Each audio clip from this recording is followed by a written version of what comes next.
Assalamu alaikum. Many other Americans have Muslims in their families or have lived in a Muslim-majority country. I know because I am one of them. But my father came from a Kenyan family that includes generations of Muslims. As a boy, I spent several years in Indonesia and heard the call of the azan at the break of dawn. I have known Islam on 3 continents before coming to the region where it was first revealed. That experience guides my conviction. You're absolutely right that John McCain has not talked about my Muslim faith.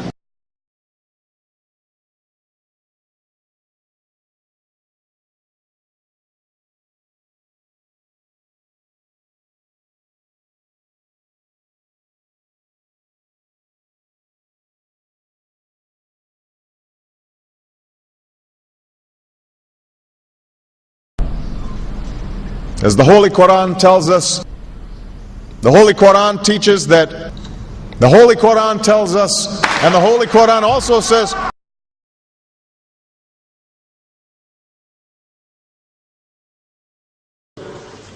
we will convey our deep appreciation for the Islamic faith, which has done so much over the centuries to shape the world.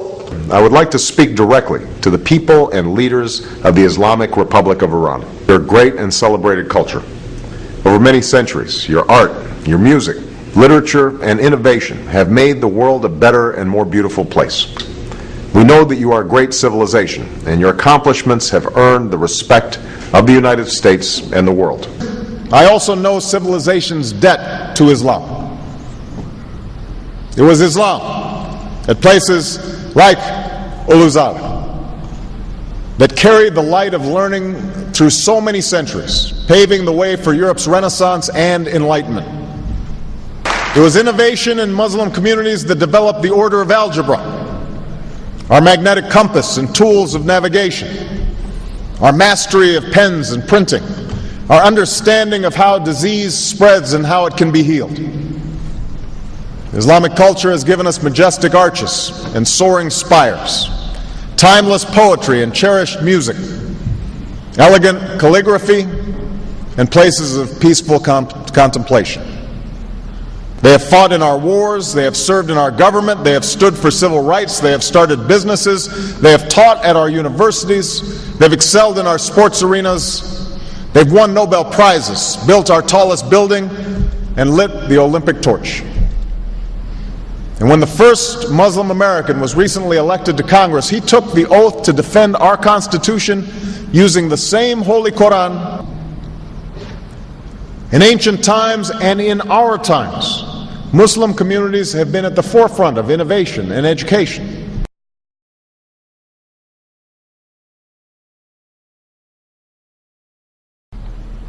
Islam is not part of the problem in combating violent extremism. It is an important part of promoting peace.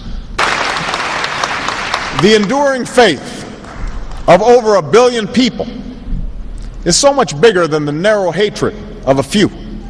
In the United States, rules on charitable giving have made it harder for Muslims to fulfill their religious obligation.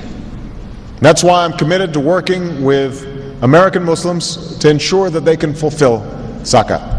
It is important for Western countries to avoid impeding Muslim citizens from practicing religion as they see fit.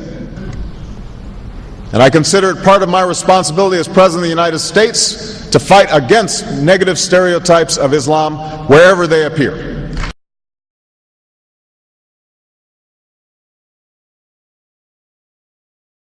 We are no longer a Christian nation. We do not consider ourselves a Christian nation. The United States has been enriched by Muslim Americans. Since our founding, American Muslims have enriched the United States. Islam has always been a part of America's story. There is a mosque in every state in our union and over 1,200 mosques within our borders. One of the points I want to make is that if you actually took the number of Muslims Americans, we'd be one of the largest Muslim countries in the world. Let there be no doubt, Islam is a part of America.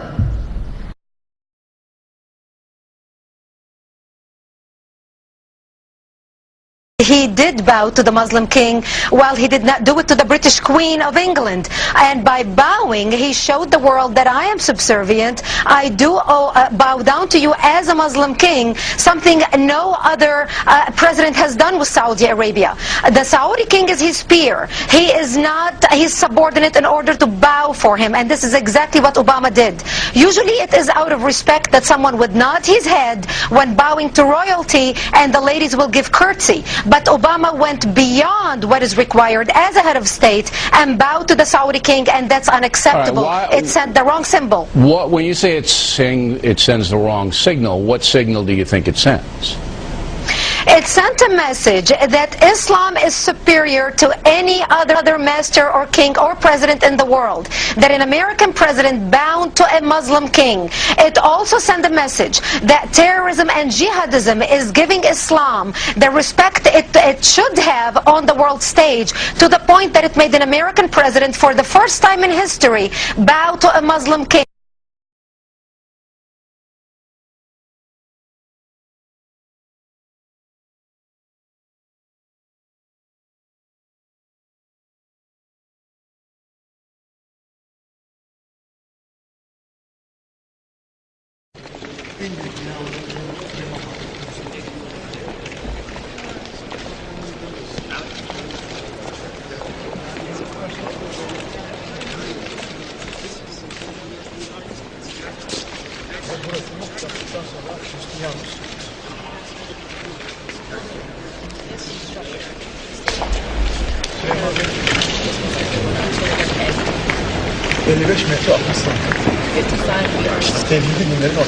And this is a common thought shared by all the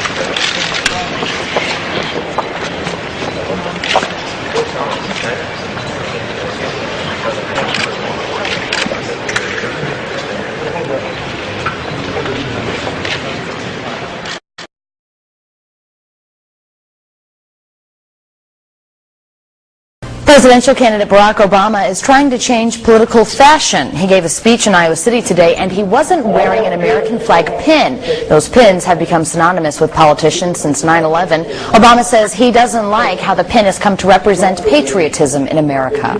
I won't wear that pin on my chest. It's a little weird, Alan, that in the middle of the campaign the guy takes off the American flag that most people wear because they're proud of their country. Let me speak as clearly and as plainly as I can. America is not and never will be at war with Islam.